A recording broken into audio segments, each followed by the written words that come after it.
Democratic presidential candidate Elizabeth Warren at a campaign event at the Old South Meeting House in Boston on Tuesday. AP photo, Elise Amendola, Boston, CN, during a New Year's Eve speech in downtown Boston on the one-year anniversary of her 2020 campaign announcement, Senator Elizabeth Warren asked the church full of supporters to imagine a new day for America under her presidency.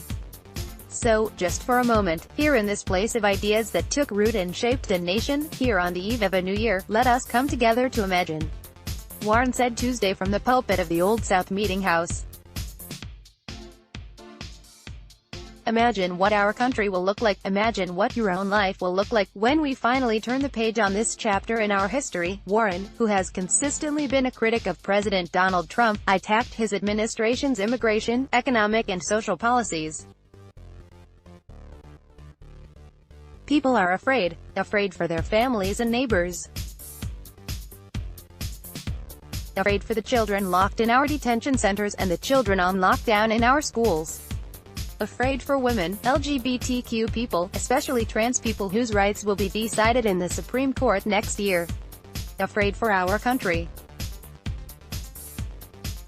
Afraid for our planet, she said. And the danger they feel is real. On the campaign trail, Warren, along with Senator Bernie Sanders, has been critical of fellow Democratic candidates who have accepted large donations from wealthy and corporate interests. Although she did not name anyone specifically, she continued pressing that issue in Tuesday's speech. Imagine a nation where politicians do not have to kiss the rings of the wealthy, she said. The two-story building has an official capacity of 550 people, and both levels were packed with Warren supporters. The historic church in downtown Boston is where American revolutionary leaders organized what became known as the Boston Tea Party. For half a century leading up to the American Revolution, this place served not only for prayer, but also as a safe haven to test out our early ideas of freedom, justice and equality, Warren said. Freshman Congresswoman Ayanna Pressley, whose district includes most of Boston, introduced Warren. I'm proud to introduce to the woman that makes me believe in the possibility of 2020, she said. Pressley broke ranks with her fellow members of the so-called squad to endorse Warren. Congresswomen Alexandria Ocasio-Cortez, Ilhan Omar and Rashida Tlaib have come out in favor of Sanders.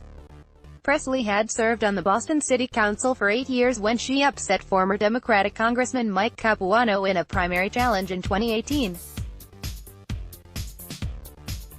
Pressley is running for re-election in 2020, but so far no Democratic or Republican challengers have emerged. Warren has served as a U.S. Senator for Massachusetts since her upset victory in 2012 over popular GOP incumbent Scott Brown. She easily won re-election in 2018 with 60% of the vote. Former Vice President Joe Biden continues to lead nationally, with the support of 32% of voters in a Morning Consult poll of over 17,000 Democratic voters from DEC. 23 to 29. Sanders came in second with 21%, followed by Warren at 14% and South Bend, Indiana Mayor Pete Buttigieg at 8%. Iowa's Democratic caucus on February 3 marks the first official contest of the primary season.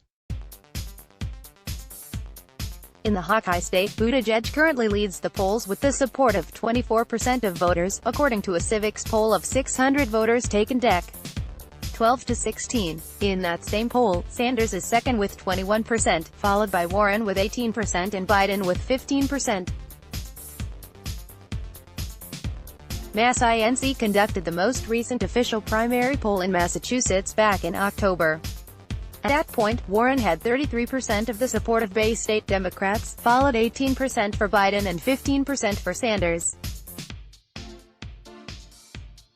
Massachusetts voters will have to wait until Super Tuesday on March 3 to make their selection. Like this. Like loading. Let's block ads. Why?